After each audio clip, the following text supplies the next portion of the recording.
दोस्तों सुचाली की ये मल्टीग्रेन सैंडविच ब्रेड बड़ी टेस्टी होती है, खाने में बहुत ही हेल्दी होती है, मज़ा आता है। मतलब इसका स्वाद ही अलग है, ये आप देख सकते हो। बाकी सुबह सुबह बन रहा है हमारा ब्रेकफास्ट, पूजा कुक कर रही है एग ब्रेड। तो जी कैसा चल रहा है अभी? बहुत बढ़िया, मज़ा आ रहा है काम करने में? बस निकलने का लगा पड़ा कि नहीं। तो जी मेरी हालत देख ही सकते हो अभी कैसी हो रखी है। धोबी का कुत्ता, घर का ना घाट का।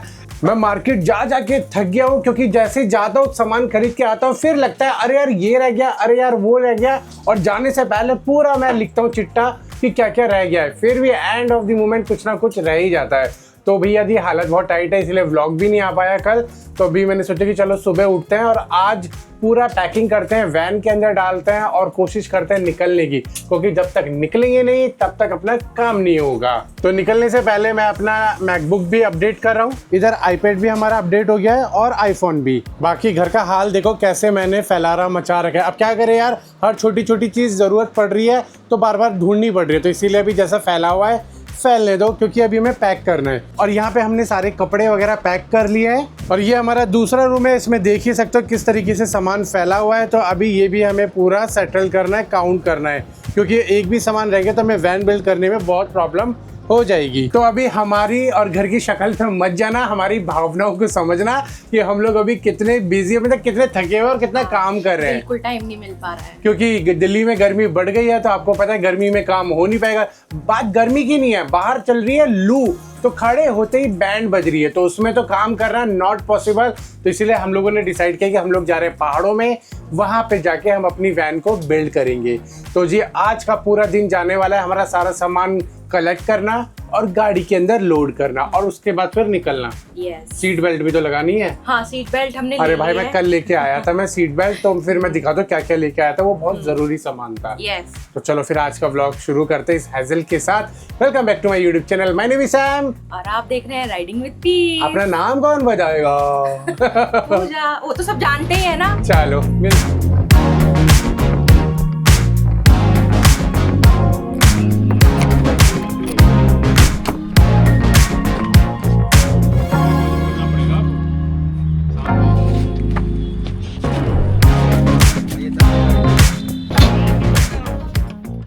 सीट निकालो बाहर। क्यों निकाल दिया? सीट निकाल दी क्योंकि सामान बहुत सारा हो रहा है, तो वो लोड करने में बहुत मेहनत लगने वाली है। वो भी निकाल दिया येलो वाला? हाँ वो भी निकाल दे, क्योंकि ये सीट ना नीचे स्टेबल नहीं हो पा रही थी, तो लॉन्ग रूट में फिर दिक्कत आ सकती है। अभी मैं अपनी थार में लगाऊंगा। लगा लो हमारे लिए तो ये सीट मैं अपनी थार में लगाऊंगा। लग जाएगी। छत पे लगा लेना। ठीक है, 4 सीट है ना उसमें। सही है, कंफर्टेबल है। पुश बैक सीट है ये। पुश बैक है, फुल वोल्वो वाली फीलिंग।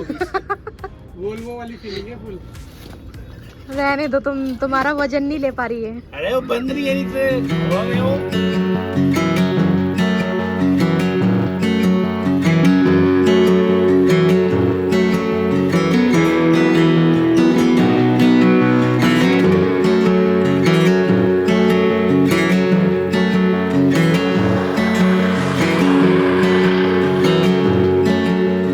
तो दोस्तों जब भी हम लोग ट्रिप पे निकलते थे तो हमेशा इसी पेट्रोल पंप से अपना व्लॉग शुरू करते थे। तो मैंने सोचा कि क्यों ना अभी भी जो जर्नी हम लोग शुरू करने वाले एक नए कैरावैन के साथ, तो यहीं से ही शुरू की जाए।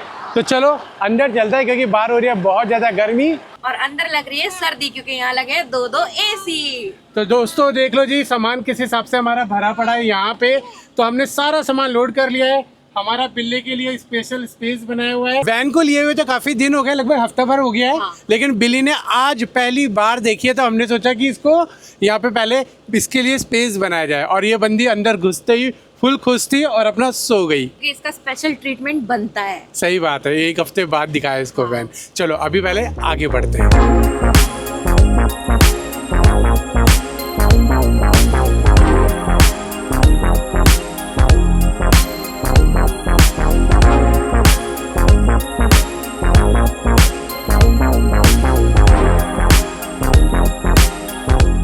तो दोस्तों पहली मॉडिफिकेशन हमने ये डन कर दिया है, बहुत अच्छा है, स्टडी है और सही है, मेरे को बढ़िया लग रहा है बिल्कुल। इसे आगे भी ला सकते हैं, ऊपर भी कर सकते हैं और इसे ऐसे घुमा भी सकते हैं। वैसे बिल्कुल सही काम कर रहा है और स्टडी है, देखने में तो लग रहा है कि बस ऐसे ही है, लेकिन ये बहुत अच्छे से काम कर रहा है। अभी सही लग रहा है पूजा? हाँ हाँ सही लग रहा है। जब अपने लिए लाए थे तो एक मेरे लिए भी ले आते यहाँ पे। नहीं चाहिए तो अभी 2 और थे, लेकिन ना मैं इसे टेस्टिंग करने के लिए लेके आया था। बाई चांस मैं ले आता और खराब निकल जाता तो आपको पता है ना, पैसे वेस्ट जाते।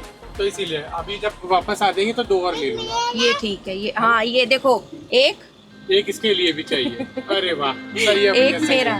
चलो अभी खाना आगे बढ़ता है, वरना यहीं रह जाएंगे हम लोग। हाँ चल।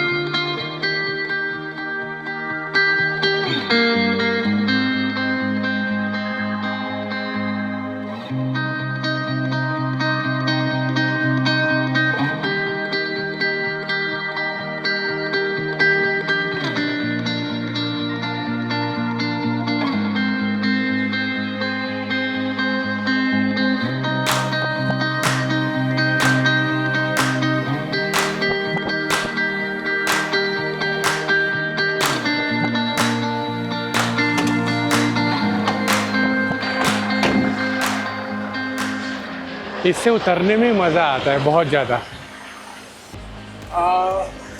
भैया भैया यहाँ पे एक सिलेंडर रखवाया था अंदर किसी रेसिडेंशियल ने, सैम के नाम के लिए। हाँ जी वो पाइप भी होगा। ठीक है थैंक यू भैया। तो खाना नहीं बनाना है ना, तो सिलेंडर पकड़ो फिर। सिलेंडर भी बताओ, यहाँ लेने आया।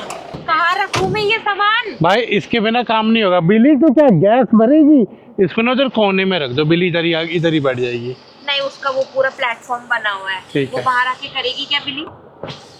तो जी अभी डिलीवरी के टाइम पे पतवाल जी हमसे मिलने आए थे, तो ये सिलेंडर उनसे ही लिया है। अभी क्या हो गया, पहले दिल्ली के अंदर ना हम लोग ऐसे ही ले लेते थे ये 5 kg वाला सिलेंडर, लेकिन अभी उन्होंने दिल्ली में क्या रूल कर दिया है, अगर आप बाहर से आए हो तो किसी और अदर स्टेट से आए हो, आपके पास ID कार्ड है तभी आपको ये गैस सिलेंडर मिलेगा, अदरवाइज ये 5 किलो वाला नहीं मिलेगा। तो फिर मेरी पतवाल जी से बात हुई, उन्होंने बोला मेरे पास पड़ा हुआ है तो आप ले जाइए, मेरे यूज़ में नहीं है। तो अभी हमने उनसे ले लिया है, क्योंकि हमें गैस तो चाहिए, जहाँ भी जा रहे हैं खाना तो बनाना है, बिल्कुल चाहिए है ना। पूजा को खाना तो बनाना है, हाँ। बनाना है ना। नहीं कैंपिंग में तो तुम फेमस हो ना खाना बनाने में। देखो माँ की साइड ले रही है, देखो पूरी। हाँ सही है। फास्टैग बनाना है, क्या बनेगा? वाइट नंबर आ गया, चेसी नंबर बना दो, वाइट नंबर है प्लेट है ये LMV। आधार पैन गाड़ी की आरसी, चेजी नंबर के लिए आपको टैक्स इनवॉइस देनी पड़ेगी। वो है सब है। ठीक है, उसमें एक आपका अगर गाड़ी नंबर बनता है तो 1000 रुपये का टैग है, और चेजी नंबर बनेगा तो आपको 300 रुपये एक्स्ट्रा देना पड़ेगा। तो जी हमने लगा लिया है फास्टैग, लेकिन ये फास्टैग पड़ा है हमें बहुत ज़्यादा महंगा, 1300 रुपये लिए हैं। अब पता नहीं मेरे साथ कुछ हुआ है या स्कैम हुआ है क्या हुआ है, लेकिन जो भी है भैया ने बोला कि देखो 300 रुपये पेनल्टी लगेगी। वो पता नहीं पेनल्टी लगी है नहीं लगी है, वो तो उन्हीं को पता है। और 1000 रुपये उन्होंने फ़ीस लिया है, जिसमें 500 का बैलेंस आया, 200 सिक्योरिटी, 300 बैलेंस आया और 200 रुपये उनके बनाने के और 100 रुपये इस कार्ड के। तो इस तरीके से उन्होंने मेरे को से 1300 रुपये लिया है। उन्होंने बोला कि ये 300 रुपये आपके नहीं लगते अगर आपका नंबर प्लेट होता, तो चेसी नंबर पे बनाया है तो इसीलिए 300 रुपये एक्स्ट्रा लिए हैं। बाकी उन्होंने मेरे को बता भी दिया है कि जब आपका नंबर प्लेट आ जाएगा तो आप इसी फास्टैग को आप अपना नंबर प्लेट पे कन्वर्ट कर सकते हो, बहुत आसान है। और जो 3000 वाला एनुअल पास है वो मेरा तभी इसके ऊपर रिचार्ज हो पाएगा जब मेरी नंबर प्लेट आ जाएगी। तो चलो अभी आगे बढ़ते हैं और टोल क्रॉस करते हैं। चलो दोस्तों टोल क्रॉस करते हैं और देखते हैं कि हमारा कितना चार्ज किया जाएगा टोल, क्योंकि ये LMV में रजिस्टर हुआ है वाइट नंबर प्लेट में। मैंने 800 का रिचार्ज कर लिया है, अभी जब कट जाएगा पता लग जाएगा। पहला टोल क्रॉस करते हैं।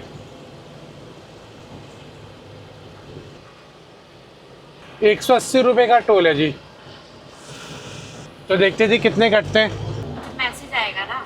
हाँ अभी मैसेज आएगा, थोड़ा टाइम लगेगा। हाँ जी, तो पिछले वाले टोल पे तो उतने ही पैसे कटे थे जितना लिखा था कार के लिए। तो अभी एक और आया है, तो यहाँ पे देखते हैं कि क्या सीन है। 125 रुपये का है। अब तो LMV में ही कटेगा, अपने को कोई टेंशन वाली बात ही नहीं है। चलो जी अभी थोड़ी देर में मैसेज आएगा, फिर हमें कंफर्म हो जाएगा। फास्टैग बनाने वाले भैया से कहते हैं LMV में ही बनता है 9 सीटर का, इससे बड़ी सीटर होती है फिर दिक्कत आती है। ये लो जी आ गया, हाथ की आती मैसेज आ गया। 125 रुपये कटे हैं और चक दे पट्टे 90 किली। अब तो 125 रुपये। देख रहे हो इतनी बड़ी कैरावैन लेके घूम रहे हैं नॉर्मल कार वाले रेट में। कैसा लग रहा है? मुझे तो बड़ा मज़ा आ रहा है चला के, बस इसका स्पीड गवर्नर हट जाए तो और मज़ा आ जाएगा भाई साहब। स्पीड का पता ही नहीं चलता है, बाकी इसकी लाइट भी अपग्रेड करानी पड़ेगी अपने को। अभी ना मुझे रोड नहीं दिख रहा है बिल्कुल भी। ये तो DJI वाला जो कैमरा है इसकी अच्छी है नाइट क्वालिटी, आपको रोड क्लियर नज़र आ रहा होगा, लेकिन मुझे अभी उतना नज़र नहीं आ रहा है।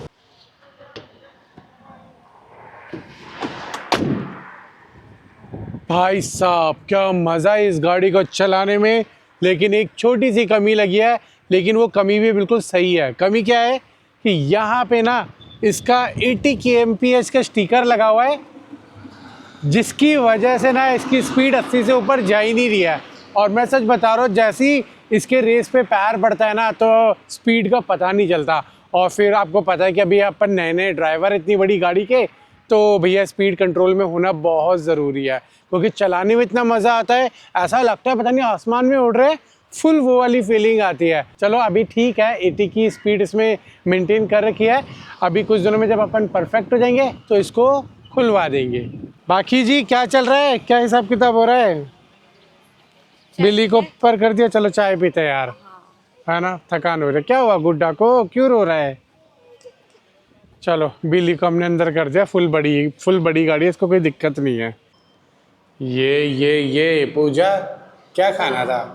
पराठा भाई, भूख लगी थी, रात भर से भूखे चले हैं। तो जैसे हमने ऑर्डर किया तो भैया ने पूछा तंदूरी खाना है या फिर तवा पराठा खाना है। तो जब तंदूर का नाम आ जाता है तो सारी चीज़ें फेल हो जाती है। तो भैया ने बोला कि 5-7 मिनट वेट करना पड़ेगा। मैंने कहा कर लेंगे, सह लेंगे, लेकिन तंदूर का ही खाएंगे। तो जी एक मंगाया है आलू प्याज का और एक मंगाया है गोभी प्याज का, मिक्स करा दिया। सही है? हाँ गुड्डा, अच्छा है। ये तो भैया मुँह ही फुला के बैठे रहते हैं। उसको प्लेन खाना है। भाई गुड्डा ने ना आज हमारा पोपट कर दिया, और खासकर ना जो भैया बना रहे थे उनका तो कुछ ज़्यादा ही। इसने बोला मेरे को ना पनीर खाना है, पनीर। एक्चुअली वहाँ पे ना डिशेस की फ़ोटो लगी हुई थी, उसमें पालक पनीर था, कह रही मुझे वो खाना है। अब फिर उसके बाद जैसे जैसे मनाया, फिर कहते हैं पनीर पराठा भी आ गया, वो भी नहीं खाया। लास्ट में जाके चीज़ बॉल पे टिकी है मैडम। चीज बॉल के बहाने इसने आधा पराठा खाया है। अच्छा खा लिया? हाँ। चलो शुक्र है, नहीं तो मुझे लगा ये फिर बस चीज़ ball.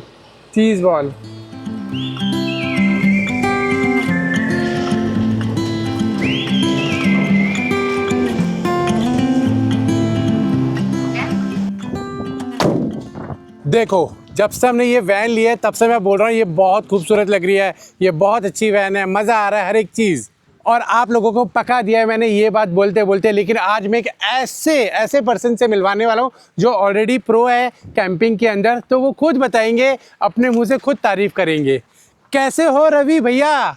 Really, I'm so happy to meet you. तो कैसी लगी वैन? Excellent. Actually, मैं पहले देखना like I thought practically काम नहीं होता, but इधर देखने के बाद ground clearance और like length wise crazy है actually. Family के लिए best van है, और क्या बोल सकता है, देखो गाड़ी इतना अच्छा है। तो अनफॉर्चुनेटली देखो जब कैंपर्स होते हैं ना तो ऐसे मिल ही जाते हैं, और जब मिलते हैं तो रुकना चाहिए, बातचीत करनी चाहिए। ये तो अनएक्सपेक्टेड एक्चुअली, वो एक्चुअली आदि कैलाश जा रहा, तो ऐसे ही रुका, ब्रेकफास्ट करेंगे, अचानक से एक टेम्पो ट्रैवलर गया। मैं सोचा अरे गाड़ी अच्छा है, फिर वो रिवर्स आ गया, all of a sudden shock. अब मैंने देखा यार अपने जैसे भाई बन जो अगर बीच में मिल रहे तो मिलते हुए चले। चलो अच्छा लगा मिलके, थैंक यू वेरी मच। चलो अब आगे की जर्नी कंटिन्यू करते हैं।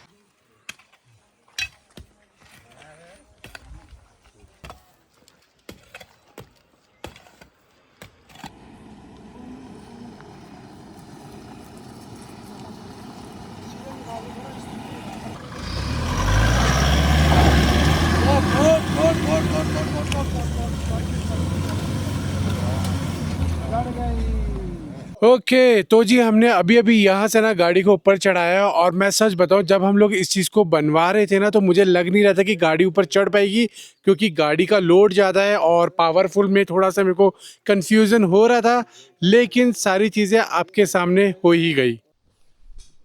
हाँ भाई कंफर्टेबल? हाँ कंफर्टेबल है यार। दिल्ली की गर्मी देख के ना ये उम्मीद नहीं थी कि यहाँ आके ब्लैंकेट भी ओढ़ना पड़ेगा। सही कह रहे हो। दोस्तों यार यहाँ आने के बाद ना आज तो पूरा दिन हमारा ऐसा निकल गया कि क्या ही बताऊँ। एक्चुअली हम लोगों ने ना दूसरी प्रॉपर्टी चूज़ की हुई थी जहाँ पे हमें स्टे करना था, लेकिन जब हम लोग वहाँ पहुँचे तो वहाँ पहुँच के पता लगा कि इंटरनेट की अपलोड स्पीड नहीं है। हम कोई भी वीडियो शूट करके अपलोड करेंगे वो नहीं है, सिर्फ जैसे नॉर्मल कोई वीडियो देख लेना या फिर रील देख लेना उतना नेट चल रहा था, लेकिन अपलोड नहीं आ रहा था। फिर उसके बाद 4-5 जगह और ढूंढी तो कहीं ऐसा हो रहा था कि वैन दूर खड़ी हो रही थी, कहीं ऐसा हो रहा था कि रूम कहीं और मिल रहा है, फिर उसके बाद वही सारी प्रॉब्लम की कहीं रोड साइड मिल रही थी जगह। तो फिर जैसे तैसे एंड ऑफ द डे हमें एक ऐसी जगह मिली जो अभी आपने देखा कि हमने वैन को किस तरीके से चढ़ाया है। तो यहाँ पे स्पेस बहुत अच्छा है, लेकिन स्टे करने के लिए ये इस तरीके की शॉप बनी हुई है, सिर्फ ये एक प्रॉपर शॉप बनी हुई है इस तरीके से, अभी नई कंस्ट्रक्टेड की है इन्होंने। तो ये हमें ऑप्शन मिला। अब हम लोग कंटिन्यू दिल्ली से ना ड्राइव करके आ रहे थे, थके हुए थे, जगे हुए थे, और बच्चा भी था, हमारे साथ डॉगी भी है। तो बहुत मतलब आप समझते हो ना, इतना ड्राइव करने के बाद फिर हिम्मत नहीं होती, और खासकर बड़ी गाड़ी को बार बार इधर उधर घुसाना थोड़ा सा दिक्कत होता है। तो इसलिए मैंने सोचा कि यार अभी जैसे तैसे करके वहाँ गाड़ी खड़ी कर देते हैं। तो बाहर गाड़ी लगा दी है, बिल्कुल इस दीवार के साथ में खड़ी है, और अपना सोते हैं। जो बेड वगैरह लेके आए थे तो अपन ने बिछा लिया यहाँ पे इस तरीके से, और अपन सीधा लेट गए। और यहाँ पे ठंडी इतनी है कि फ़ैन चलाने की ज़रूरत नहीं है, हमें देखो ब्लैंकेट ओढ़ना पड़ रहा है। दिल्ली में ऐसी गर्मी थी, आते टाइम भी ना टनकपुर के पास इतनी गर्मी थी कि बाहर खड़ा नहीं हुआ जा रहा था, लेकिन यहाँ पे देखो ब्लैंकेट में सोना पड़ रहा है। बाकी दोस्तों मैं आ गया था उत्तराखंड लोहाघाट चंपावत के पास। तो अब आप समझ ही सकते हो कि यार विलेजेस में इसी तरीके से जगह मिलती है, कोई रिजॉर्ट वगैरह तो बना नहीं होता। रिजॉर्ट में भी जगह मिल रही थी, लेकिन फिर वही था कि गेस्ट आते तो जो हम लोग बिल्ड कर रहे थे वो काम नहीं हो पाता। तो बहुत सारी चीज़ें कैलकुलेट करते हुए फिर एंड ऑफ द डे हमें ये जगह मिली। अभी बस यही है कि बाकी सब कुछ ठीक है। यहाँ पे वॉशरूम बने हुए 3 तरीके के, एक तो शावर वॉशरूम अलग बना हुआ है, एक इंडियन टॉयलेट है और एक इंग्लिश टॉयलेट है, और अभी फ्रेश बनाया है इन्होंने, कोई वाइट वॉश नहीं हुई है, लेकिन पूरा नया का नया है। और फिर उसके बाद वाटर का कनेक्शन भी है, लाइट भी है, प्रॉपर स्पेस भी है सामान फैलाने के लिए, उस चीज़ के लिए तो परफेक्ट जगह है। लेकिन स्टे करने के लिए ये जगह बिल्कुल टेम्परेरी है, ये आप देख लो इस तरीके से है। तो अब समझ नहीं आ रहा कि क्या करें, स्टे करें यहाँ पे और अपना वैन बिल्ड का काम शुरू करें, क्योंकि स्पेस भी बहुत अच्छा है। देख लो यहाँ पे 2 दुकान का पूरा एक स्पेस है कि हमारा सारा सामान आराम से यहाँ पे सेट भी हो जाएगा। और वॉशरूम वगैरह की कोई दिक्कत नहीं है, पड़ोस में एक शॉप भी है, वहाँ से खाने पीने का सामान मिल जाएगा, सामने घर है, वहाँ से हमें रोज़ गाय का फ्रेश दूध मिलेगा। और सारे लोग इतने हेल्पफुल है, जब हम आए तो सबके सब हेल्प करने लग गए। तो मतलब वैसी तो कोई परेशानी नहीं है, वैसे तो बहुत बढ़िया है। बस 5 किलोमीटर दूरी पे एक मार्केट है, तो वहाँ से हमें जो भी चीज़ चाहिए वो सारी चीज़ें वहाँ अवेलेबल है। पूजा तो बोल रही है यार अभी मैं थकी हुई हूँ, कल बताऊँगी कि क्या करना है, रुकना है या फिर कहीं और कुछ और सर्च करना है, तो कल का कल देखेंगे। बाकी आप लोगों को क्या लगता है हमें क्या करना चाहिए, हमें यहीं स्टे करके काम करना चाहिए या फिर कहीं और कोई लोकेशन देखनी चाहिए? देखो हमारा पूरा दिन तो काम करने में जाएगा, बस रात को बस सोना ही सोना है। तो उस हिसाब से आप लोगों को क्या लगता है प्लीज़ मेरे को कमेंट करके बताना, ताकि मेरे को कुछ मैं डिसीजन ले सकूं। और अगर कोई और लोकेशन मिलती है तो यहाँ से उधर शिफ्ट करते हैं। रेंट कोई बहुत बड़ा नहीं है, बहुत मामूली सा रेंट है, ऐसा कोई दिक्कत नहीं है यहाँ पे, क्योंकि आपको पता है गाँव में रेंट क्या होते हैं। तो रेंट तो बिल्कुल भी ना के बराबर है, और बिजली वगैरह भी बिल्कुल ना के बराबर है। इस चीज़ का कोई टेंशन नहीं है, चाहे मैं यहाँ लूँ, चाहे किसी का घर लूँ, चाहे कुछ भी लूँ, सब बजट के अंदर है आराम से। और ठंडा तो आपने देख ही लिया, ब्लैंकेट ओढ़ना पड़ रहा है, तो यहाँ पे हमारा काम बहुत आसानी से हो जाएगा। तो बाकी आपको क्या लगता है कमेंट करके बताना। तो इस व्लॉग को यहीं तक रखते हैं, और फिर कल सुबह उठते हैं, देखते हैं बाहर का नज़ारा आपको दिखाता हूँ। बहुत सुंदर है, बहुत सुंदर है। सुबह उठते आंखों को जो ताजगी मिलने वाली है, ओए होए होए, ये तो आपको मैं दिखाऊंगा कल सुबह। बाकी अपना सजेशन कमेंट सेक्शन में मुझे ज़रूर बताना, ताकि मैं डिसीज़न ले सकूं। बाकी मिलता है अगली वीडियो में। Till then good bye.